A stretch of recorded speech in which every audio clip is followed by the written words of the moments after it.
En ces temps de crise de plus en plus durs, pour celles et ceux qui n'ont que leur travail pour vivre, pas pour les milliardaires, Nicolas en a parlé, dès que quelque chose vient en moins, les conséquences en sont de plus en plus douloureuses.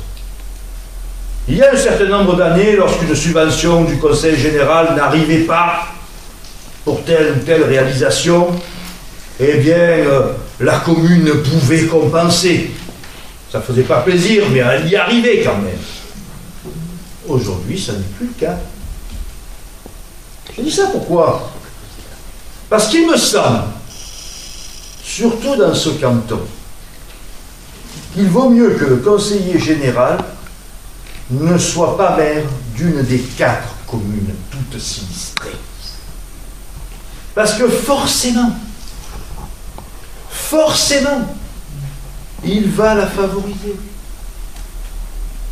L'homme est fait de force et de faiblesse, c'est ça, c'est humain, une faiblesse, mais elle est humaine.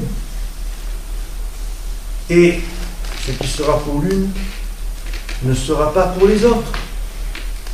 La garantie d'une répartition équitable et transparente entre les 4 communes du canton, c'est un conseiller général qui s'en tienne à ce mandat, et je le dis ici, et je sais que ça sera répercuté, et je l'ai déjà dit, si je suis élu conseiller général, je ne serai pas candidat à la mairie de Magnus. Deuxième chose, l'indemnité. Vous savez, moi en septembre, j'aurai ma retraite.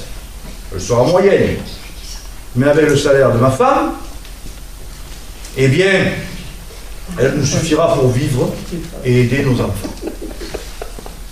Dans le département, le conseiller général touche autour de 1 800 € par mois. C'est bien sûr que je toucherai, d'autant qu'après tous les autres frais sont remboursés, le transport, etc., etc. Ce que je toucherai ira aux formations et aux associations du canton.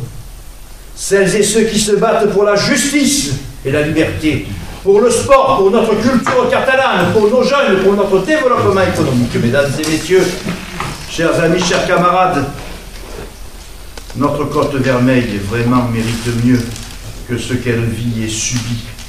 Elle mérite tout ce que portent les luttes et les espoirs de sa population tels qu'ils se manifestent aujourd'hui. Elle ne mérite pas de disparaître dans un canton, dans un vaste territoire qui serait passé sous la houlette d'Argelès et on ne sait comment découper, et qui serait sous l'omnipotence de Montpellier. Et où il n'y aurait plus d'élus proches de vous. Or, c'est ce que prévoit une loi inique que nous avons été les seuls, nous communistes, à dénoncer dans cette campagne. Dites-le, faites-le dire avec votre vote dimanche au premier tour. Voyez-vous, quand on se bat et qu'on manifeste, quand on affiche ses idées au cours de rencontres amicales, c'est utile, c'est toujours utile. Mais quand tout cela, on le conjugue avec force en choisissant dans l'isoloir le bulletin de vote du front de gauche, celui qui est écrit en lettres rouges, parce que c'est comme ça que ça sera, eh bien, ça veut dire qu'on veut redonner des couleurs à la gauche. Ça veut dire qu'on commet un acte fort, un acte efficace, un acte d'avenir qui va de l'avant. Oui, sempre en avant per molts anys. Je vous remercie de votre attention.